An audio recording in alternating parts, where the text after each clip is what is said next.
Pete, so due to staff shortages, lots of people are doing or considering looking at side hustles.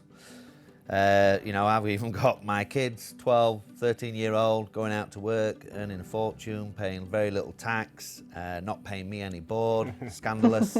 When clients are sat down with you, you're talking to them, many of them got side hustles. Do you, if there's a shortage of savings or income, suggest a potential second job? And if you do, how do the banks feel about it? Yeah, look, and I think the first point there is, unfortunately, we can't use your kids' income as part of your application, while we'd love to. But yeah, look, we find it really common here in this area that people will find ways to increase their income by taking on additional jobs. So that may be a combination, sometimes 2 or 3 jobs. Often it's even like a hobby that's developed into a self-employed income, which can support a loan application as well. The banks will generally look at a combination of where that income's coming from and making sure that the hours that you're putting in is not excessive. So if you're working 2 jobs, and some people have said, I would love to take on a second job so I can get my income higher and I can get a bigger loan.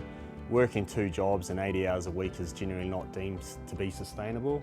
So the banks may discount one of those incomes in full. So if you had 2 jobs that make up the same level as a full-time role, then that would certainly be considered. So there's no clear definition of what's full-time. So some people consider that to be 40 hours a week and others will say 50 or 60. And if it's reasonable and it can be deemed ongoing, then no reason why we can't look to add something in as well to make it work. Can be a little bit frustrating, can't it? Because we've had clients that do 60, 70 hours and that's normal for them. Who's the bank to say that's not normal? If we've got 2 years tax returns showing, look, that is normal, we think it should be considered, but generally, like you say, the banks probably don't. Casual contracts, if somebody's just started casual, then it's probably going to be difficult. If they've got, even if it's a casual contract and they've done it for 1 or 2 years, then we've got the tax returns. They're probably more open to consider those extra few hours, aren't they? 100%, and I think the other thing there to note is there's a number of clients who look at changing their income. It tends to be just at the time of applying for a loan, which is always fun for us.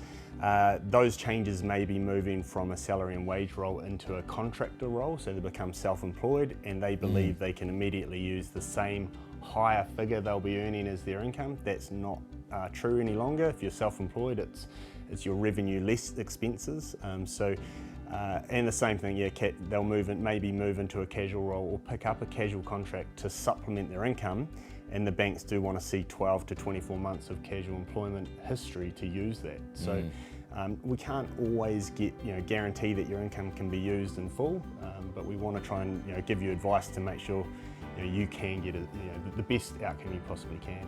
Yeah, great. And look, and even if, so it's a case-by-case basis essentially, but even if the money could not be considered as an income perspective, if there's a shortfall of savings, working that extra job is going to close the gap, get the deposit where it needs to be, so it can still be a win even if the income can't necessarily be considered.